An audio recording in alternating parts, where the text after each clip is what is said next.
Saudi আরব যারা কোম্পানির মধ্যে সেটেল হয়ে গেছে ওরার মতো শান্তি মানে আর কিছুই নেই। প্রবাস জীবন এমনি কষ্টের, কিন্তু যারা আইসা কোম্পানির মধ্যে সেটেল হয়ে যায়, কাফালা হয়ে যায়, অথবা যে কোনো একজন কফিলের কাছে মানে সাধারণ সুডুর মুডু একটা কোম্পানির মধ্যে কাফালা হয়ে যায়, ওদের মতো শান্তি কিছুই নেই। কারণ আপনি যখন বাইরে কাজ করবেন সৌদি আরব, তখন আপনার বিভিন্ন ধরনের টেনশন থাকবে। আকামার টেনশন, তারপর রুম ভাড়ার টেনশন, হানার মানে মেসের বিলের টেনশন, বিভিন্ন ধরনের টেনশন আপনার থাকবে। আপনি যখন কোম্পানির মধ্যে কাফালা হয়ে যাবেন, সৌদি আরব হন অথবা কুয়েত, কাতার, তো কোম্পানির মধ্যে যখন কাফালা হয়ে যাবেন তখন আপনার এই টেনশনটা থাকবে না। সমস্ত মানে কিছু যে কোম্পানির মধ্যে আপনি দেশের থেকে এসে কাফালা হবেন, ওই কোম্পানি আপনার সমস্ত কিছু বহন করবে। তো আমি একটা কথা এই ভিডিওর মধ্যে বলবো, যারা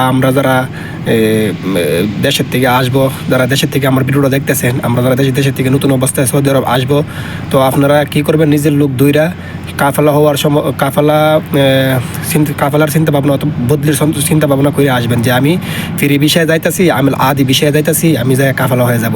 কারণ এখন বর্তমানে বাইরে কাজ করলে আপনার কোনো লাভ হবে না। আপনি যখন বাইরে 3,000 রিয়াল 4,000 রিয়াল ইনকাম করবেন, তখন দেখবেন আপনার ঘুরা 1,000-1,200 টাকাই থাকবে। আর কোম্পানির মধ্যে আপনার ফিক্স স্যালারি থাকবে 1,600-1,700 টাকা।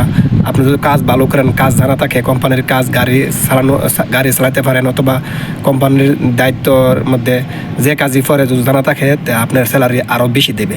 আকামার টেনশন থাকবে না, তারপর হানার বিলের টেনশন থাকবে না, সমস্ত কিছু কফিলে বহন করবে, কোম্পানি বহন করবে। তারপর 2 বছর পরে কোম্পানির মধ্য থেকে টিকিট দিবে। এমন কোম্পানি আছে 1 বছর পরে ছুটি দেয়। তো আমি একটা কথাই বলবো যে আপনারা কি করবেন, যখন দেশের থেকে নতুন অবস্থায় আসবেন, আপনারা কি করবেন মানে যারা দূরে আসবেন, দূরের লোক অথবা দালাল দূরে আসেন অথবা নিজের লোক দূরে আসবেন, আপনি আগে ফুরাই আসবেন যে আমি ফ্রি বিষয়ে আপনি আমাকে নিতেছেন, যে বিষয়টা দেবে আপনি আমাকে ফ্রি বিষয়ে নিতেছেন, আপনি আমাকে কাফালা করাই দিবেন একটা কোম্পানির মধ্যে। তো আপনি এভাবে ফুরাই আসবেন দালালের সাথে অথবা আপনার নিজের লোকের সাথে, তখন দেখবেন আপনি এতটা কষ্ট করা লাগবে না প্রবাসে এসে।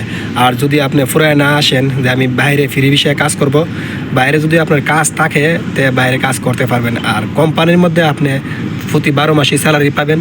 আর বাইরের কাজ হলো আপনার কাজ আছে, কাজ করতে পারবেন, নাহলে রুমে বসে থাকা লাগবে। তো আমি মনে করি কোম্পানির কাজই বেটার। তো ভিডিওটা ভালো লাগলে সবাই লাইক করবেন, সাবস্ক্রাইবার করবেন। তো দেখুন, আমিও একটা কোম্পানির মধ্যে কাজ করি, আলহামদুলিল্লাহ সুখে আছি। তো আমি চাই না আমার একজন বাঙালি ভাই আইসিরা প্রতারিত হোক অথবা অসুবিধায় পড়ুক। তো ভিডিওটা প্লিজ শেয়ার করে সবাইকে দেখানোর চেষ্টা করে দিবেন প্লিজ। আর যারা এখনও চ্যানেলটা সাবস্ক্রাইব করেন নাই, সবাই সাবস্ক্রাইব করবেন। তো সবাই ভালো থাকবেন। আসসালামু আলাইকুম ওয়া রাহমাতুল্লাহি ওয়া বারাকাতুহু।